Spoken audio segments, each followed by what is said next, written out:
What is up, everybody? Welcome to the beginner jump rope workout. It's going to be 5 minutes. We're just going to be focusing on form and technique during this. It's 20 seconds on, 10 seconds rest. I just want you to focus on rope rotation. It's coming from the wrists and having your elbows pointed back. And it's all about consistency. So that's the main thing I want you to focus on. Don't worry about trip ups. If you trip, just get started again as quickly as you can, and let's have some fun.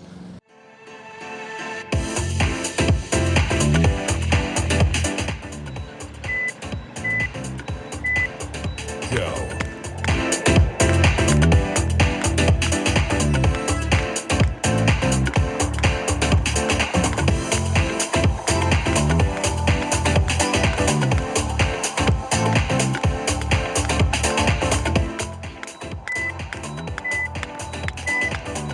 Rest.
There you go. How'd you guys do? I hope you guys had a good one. Let me know down in the comments where you're having a hard time, and be sure to check out my Start Here playlist, and we'll get you jump roping at the next level. See you in the next one.